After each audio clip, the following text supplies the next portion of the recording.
All right, so welcome back, second graders. It's so good to be visiting with you again through this video. Today, I'm going to read or reread the story of the Battle of Thermopylae. That word Thermopylae means the hot rocks, and you're going to find out what that means in a second. So, this is the story of Thermopylae. The Persians strike again. And in this story, you're going to need to know a few words. The first word is channel. A channel is a sailable route between two bodies of water. And you can see the water in between these two pieces of land here. An example is swimming through the cold waters of the English Channel has been a challenge for many long-distance swimmers. The next word that you're going to need to know is defeating. Defeating means winning a battle or contest against another person or group. An example of defeating the enemy is defeating the enemy's army is the ultimate goal. Deserted means abandoned or left behind. The baby birds deserted their nest after they learned how to fly. Fate. Fate means the final outcome or result of something. For example, the basketball shot determined the fate of the game. And the last one is prefer.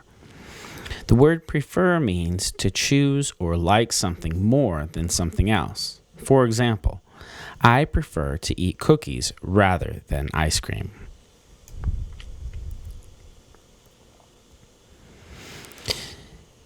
Before we begin the story, it'll help to look at a map and kind of see the areas that we're talking about.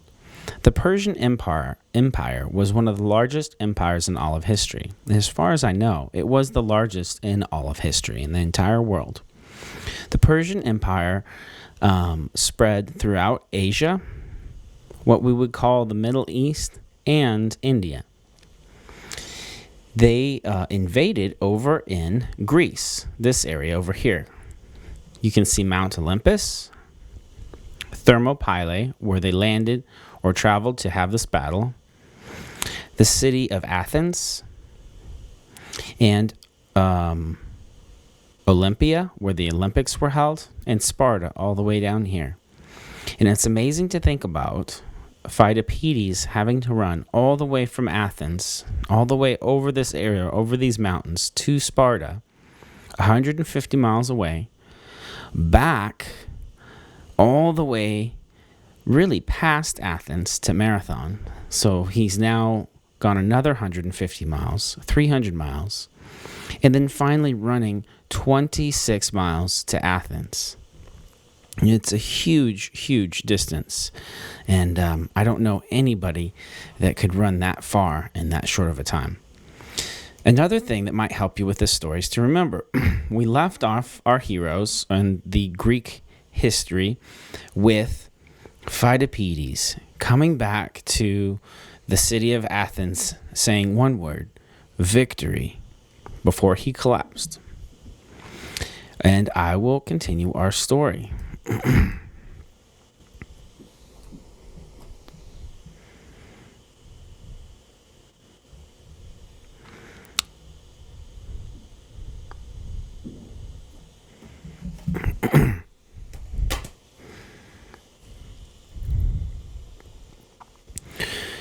King Darius of Persia failed to conquer Greece and died not long after the Greeks won the Battle of Marathon. Darius' son Xerxes became the king of Persia. His anger at the Greeks for defeating his father worked inside him until he could no longer stand it. 10 years after Marathon, King Xerxes sat planning how Persia would attack Greece. This time, he thought, Persia will have so many soldiers and ships that it will not fail. Xerxes gathered tens of thousands of soldiers, led by his finest troops. Even Xerxes, however, did not have enough ships to carry that many men to Greece by sea. We will go overland from Asia and down into Greece, he commanded.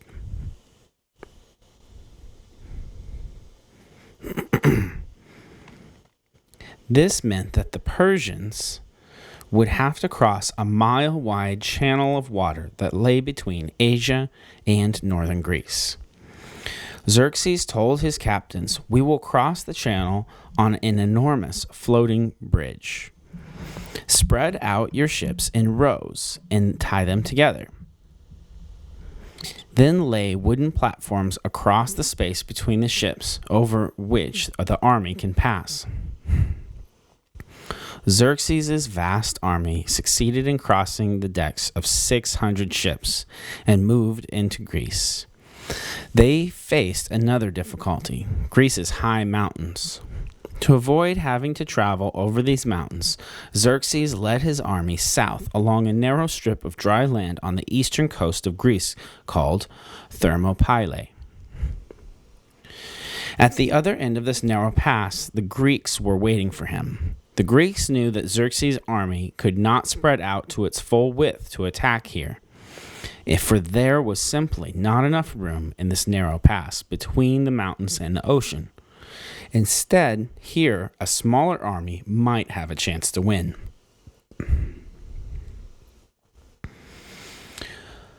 With most of the city-states working together, the Greeks had sent 10,000 men to block the Persian march. Led by the Spartan king Leonidas, the Greeks took up positions across the full width of Thermopylae. Leonidas told his soldiers, "The longer we can hold the Persians here, the more time it gives other Greeks to prepare for battle. With the fate of our families always on our minds, Leonidas and his soldiers waited."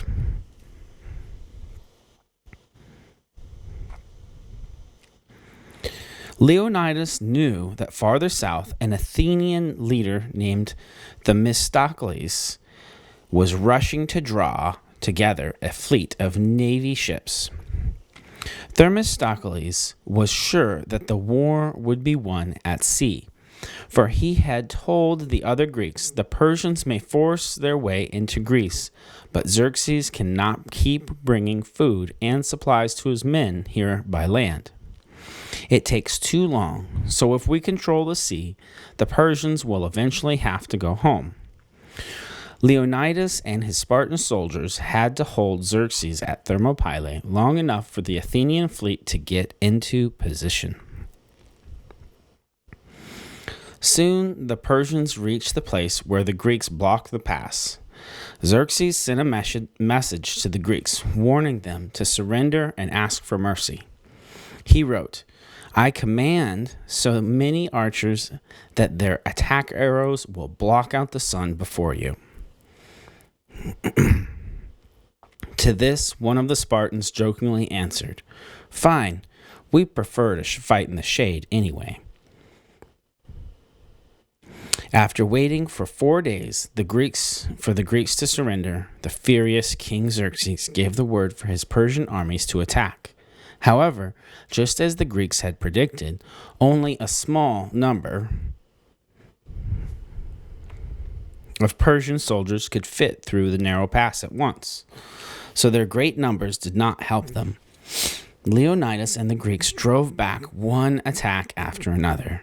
Then one of the Persian officers said to Xerxes, "O great king, a Greek who lives nearby offers to lead us to the Greeks through another pass in the mountains if you will pay him enough gold." Xerxes smiled grimly. "Good. Have him lead half our men along the other path so that we can come in behind the Greeks." The Persians began to move back so that they could take the other route. But Leonidas of Sparta saw what was happening. Quickly, meeting with the other Greek leaders, he commanded, "Take your men safely away from here, and I will remain behind with 300 of my best Spartan fighters, and we will force the Persians to take the other longer way around." "But this is very dangerous for you and the 300 men," another officer protested. "Once the Persians come through the other pass, they will circle around and attack you from behind. You will be caught between two Persian forces." Leonidas turned to one of his Spartan officers. "What do you think?" His friend shrugged. "We are Spartans," he said, and that was all. It was enough. Leonidas told the other Greeks, "There's your answer. We will stay." So, the rest of the Greek army quickly retreated out of the narrow pass as the 300 Spartans spread out across the area.